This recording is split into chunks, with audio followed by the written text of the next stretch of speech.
Hi guys, Desola here. Desola of the Finer Things. Welcome to my YouTube channel. Today I'm going to be talking about changing my career path, a little bit of an intro into why I did. Consider this the first of my career series. So oftentimes I get questions about how to change, careers, what courses I took, and I recently had a conversation with one of my friends who mentioned that some of my posts on Instagram on changing my career was very helpful to her, including how to negotiate for negotiated salary at a new job. I know that a lot of people would have changing a career or getting a new job as part of their goals for 2022, so I figured that a career series is the best way to start off this year. So let's go.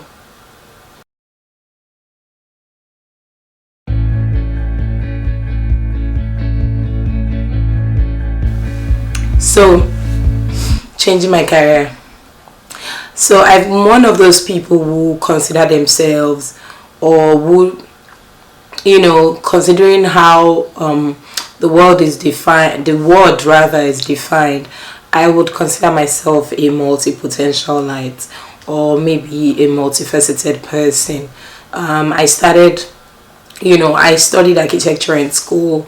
I wasn't such a great student because I really just hated the amount of commitments that course needed. If I'm being honest, I should say there. But then I left school and I started a career in fashion. I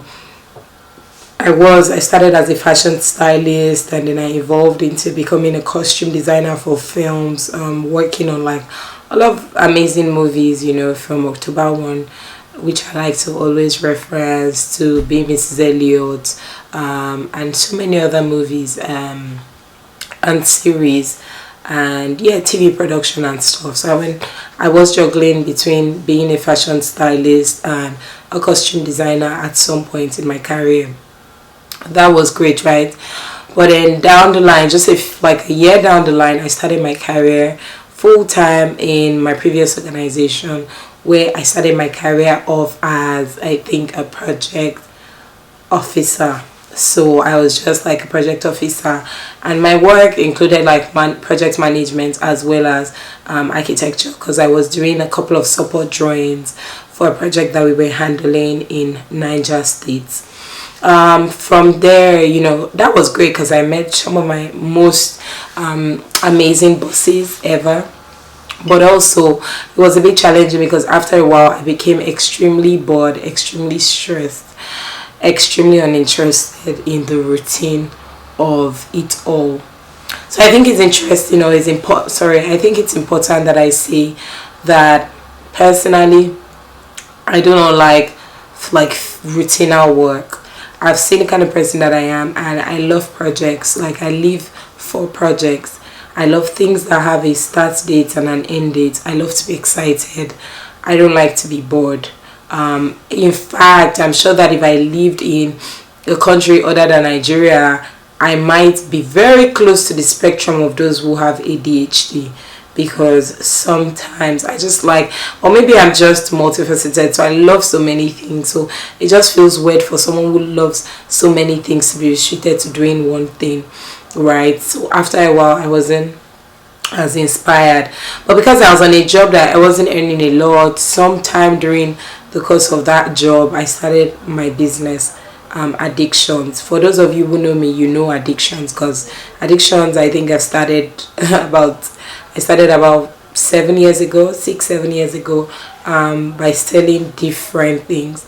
But so I was doing Addictions. I was still taking time off work to do a little bit of styling and costume designing. So I told myself, you know what, go take a course and see where that'll take you. Maybe you'd find something interesting, or you'd have a certification that you can use to tie in all this your interest and maybe leave your career.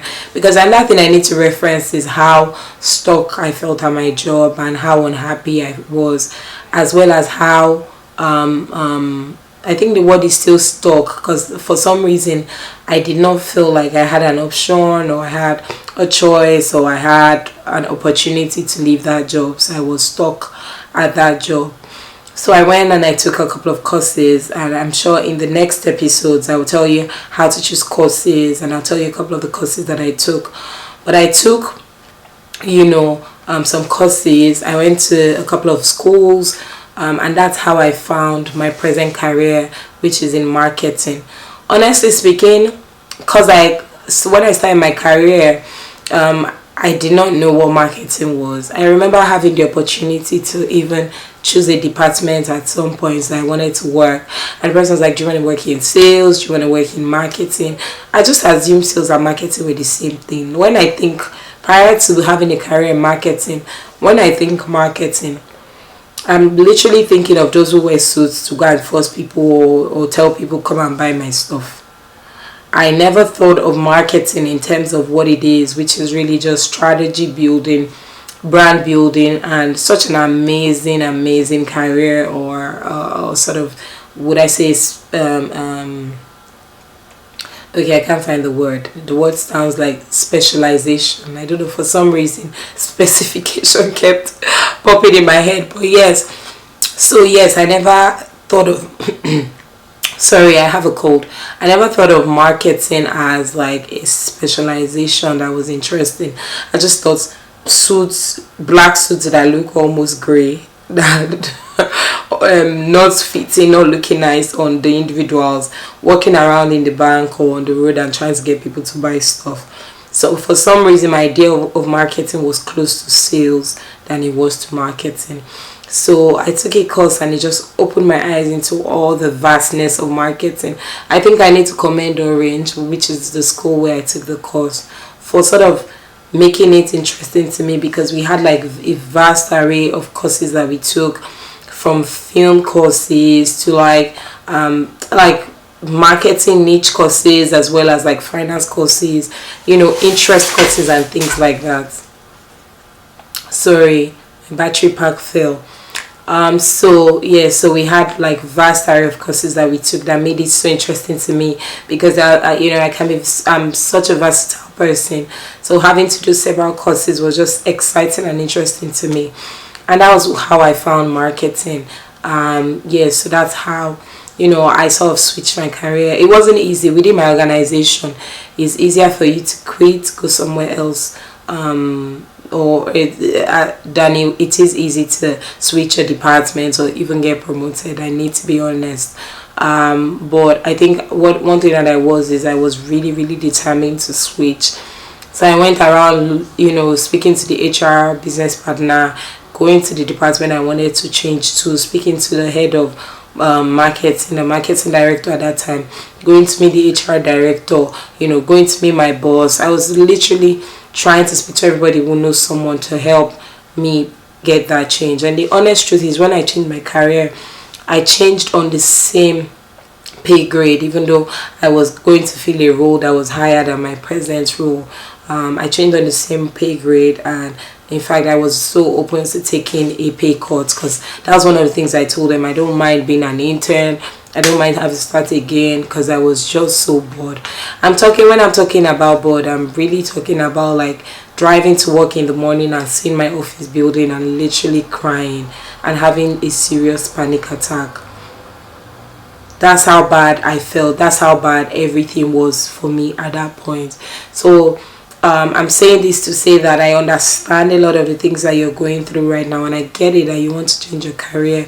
But I think that the first thing that you need to do is really self-development. Like, if you want to change your career, even if it's within like the course that you took in school, or the specialization that you already are in, you still have to take a course that would equip you for the next role. I remember reading a friend's post on Instagram a few days back, and I think she works in Google, and she wanted to switch from where she was, her department, to like product marketing, and she showed like 10 books that she had to read, and she showed like her flashcards, and she was talking about how the journey took so long and her process took long, but as she read all these books and she used her flashcards, and she had to go through so much to be able to switch her career And I think that's the story for everyone who's switching their career. It's easy for me to compile this into a 15-minute video or a 10-minute video and tell you, oh, it was easy, but it was a lot of tears and cries. Whether it's switching your career or your job, I have a lot of friends as well who have had like panic attacks just because they want to switch your career. So so for me, my first tip is that if you want to switch your career, one, it is the right time for you to do it, but now is the time for you to check the courses that you need to take in the industry that you want to work in or you see yourself working in. I see a lot of people that want to work in tech, they want to do, yes, you might not have to take a course, but it is easier for you to take a course, because taking a course not only propels you to get the job when you go for an interview, because you have the knowledge that is needed, or a base knowledge. Taking a course also helps you meet people in that same industry who you can network with, who can possibly refer you if there's an opening. I get a lot of referrals these days because I've done so many courses and so many people have seen my capabilities, my abilities in class. They've seen me talk and they know what I know. So it's easy for them to say, oh, Desola, are you interested in this job? There's this job, there's this, there's this, there's this, that. You get my point. So the first things first is obviously to find courses within the industry, courses relevant to the industry that you're trying to go into.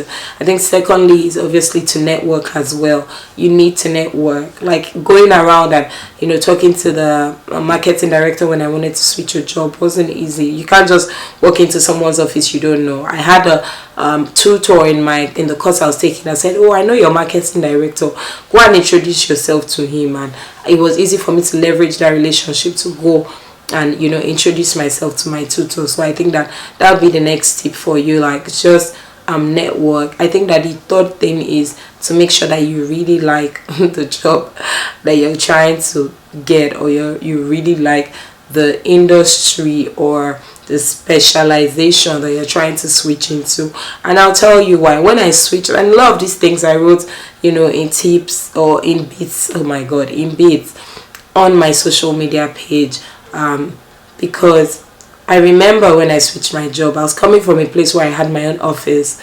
I was extremely comfortable. I had an office assistant as well as our office cleaner. I was managing them, so like I didn't have to think of like the various things like, oh, my cup was not clean, or I know that they sound inconsequential, even as little as having to do photocopies myself. I never had to think of those things. I just had to do my work and they had to do their work, right? But when I switched career, it was within the same organization, but it was a different building, right? It was a corporate office. I was in the back office initially, and I remember going to the corporate office and the cleaners there were stuck up, and I would like use a mug and they would just leave it on my desk.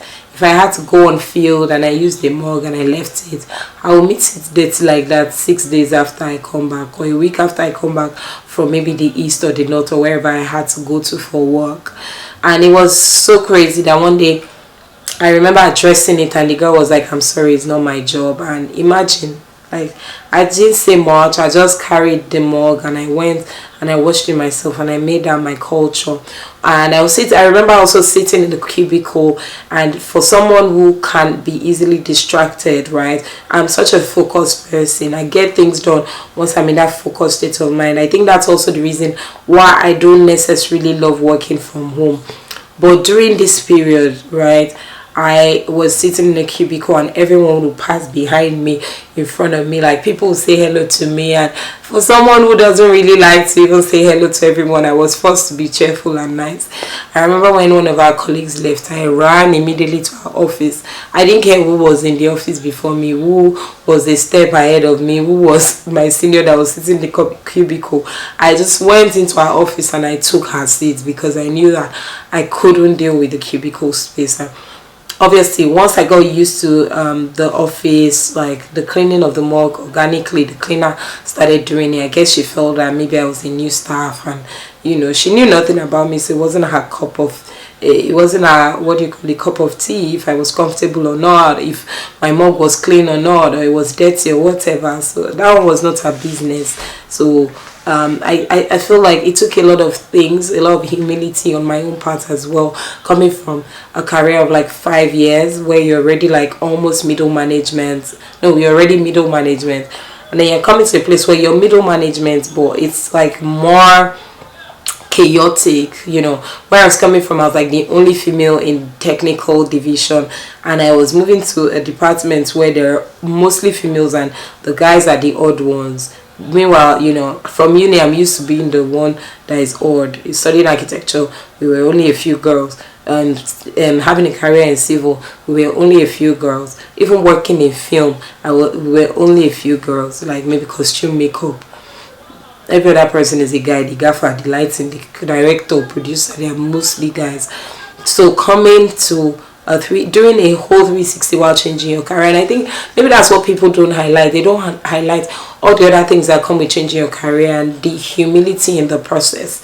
And I think that one thing I also want to add right before I go is the spiritual part of it, and that's the fact that there are different seasons in life, and I'm looking at it in retrospect and I'm understanding it, so it's easier for me to tell you that life comes in seasons, and where you are right now, no matter how painful it seems to you, it's a season of your life, and it's the right season for you to learn, for you to take the courses, for you to improve yourself. It's the right season for you to have fun, go out with your friends, and you know, take a course. It's the right season because once you find your bearing and you find your balance, and people start to understand that you're good at what you said you want to do, or you're good at what you're now doing.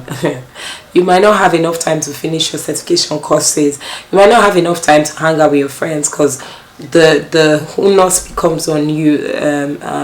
The pressure comes upon you, and everyone's expectation is right on you. So I guess, you know, those are some of my tips for changing your career. I'm trying to think. I think another thing is that you have to understand that I think one of the hardest lessons that I also learned after and this is post changing of my career, is that you don't go into a new career like you were in your previous career, and I'll explain what I mean. So I think that lastly, what I also wanted to sort of highlight is to leave sort of all your biases, all your friendliness, everything that you're used to in your previous role or organization. And I'm saying that because I switched within my organization, and I remember like going into the new department and wanting to be extremely friendly, like, or thinking that the acceptance would already be there and I would have no challenges or no issues. Guys, it wasn't any of those. Like, it was back-to-back chaos, it was misunderstanding, it was like me having to reintroduce myself, re-explain myself, revalidate who I was, re-establish, you know, my values. You know, it was almost like an apologetic journey. For someone who's unapologetic, it was very conflicting and very frictional, but like it was a process that I had to go through to now get used to those people, to, you know, receive their acceptance.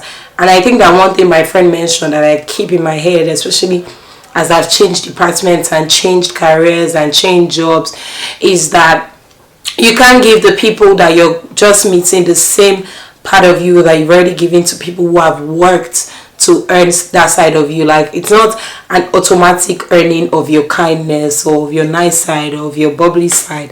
It's like they have to get to know you, and then you have to get to know them, and then you have to decide who deserves that side of you. And I think that yeah, that's pretty much what I have to say as regards that. So if you're changing your career, I hope that my tips make sense. I don't know if they do, but I think they do. I think that my tips make sense.